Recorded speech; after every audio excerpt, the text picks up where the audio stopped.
बहुत समय पूर्व जब गुरुकुल शिक्षा की प्रणाली होती थी, तब बालक को अपने जीवन के 25 वर्ष गुरुकुल में बिताना पड़ता था। उस समय एक प्रचंड पंडित राधे गुप्त हुआ करते थे, जिनका गुरुकुल बहुत प्रसिद्ध था, जहाँ दूर दूर के राज्य के शिष्य शिक्षा प्राप्त करने आया करते थे। बात उन दिनों की है जब राधे गुप्त की उम्र ढलने लगी थी और उसकी पत्नी का देहांत हो चुका था। घर में विवाह योग्य एक कन्या थी। राधे गुप्त को हर समय उसकी चिंता सताती रहती थी।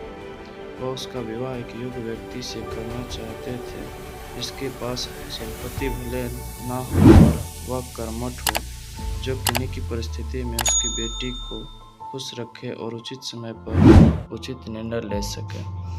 एक दिन उनके मस्तिष्क में एक ख्याल आया और उन्होंने इस परेशानी का हल सोचा कि क्यों ना वो अपने खुद के शिष्यों में से योग्य वर को तलाश करें। उनसे बेहतर उसकी बेटी के लिए और क्या हो सकता है।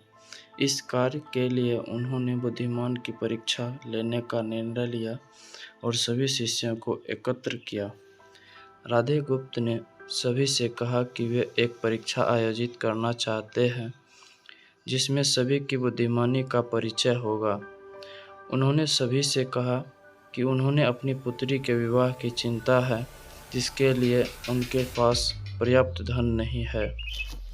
इसलिए वे चाहते हैं कि उनके शिष्य विवाह में लगने वाले सभी सामग्री कैसे भी करके एकत्र करें, भले उसके लिए उन्हें चोरी का रास्ता चुनना पड़े, लेकिन उन्हें चोरी करता कोई भी देख न सके, इसकी एक शर्त का पालन भी करना होगा। अगले दिन से सभी शिष्य कार्य में जुट गए। रोजाना कोई न कोई तरह तरह की वस्तुएं चुरा कर लाता और राधा गुप्ता को दे देता। राधा गुप्त उन्हें विशेष स्थान पर रख देते, क्योंकि परीक्षा के बाद यह सभी वस्तु उनके मालिक को वापस करना जरूरी था, क्योंकि वे अपने शिष्यों को सही ज्ञान देना चाहते थे। सभी शिष्य अपने अपने दिमाग से कार्य कर रहे थे, लेकिन इनमें से एक चुपचाप गुरुकुल में बैठा हुआ था, जिसका नाम रामास्वामी था। वह राधा गुप्त का सबसे करीबी और होनहार छात्र था। उसे ऐसा देख राधा गुप्त ने इसका कारण पूछा। तभी रामास्वामी बताया अपना परीक्षा की शर्त के रूप में कहा था कि चोरी करते वक्त इसे कोई न देख सके।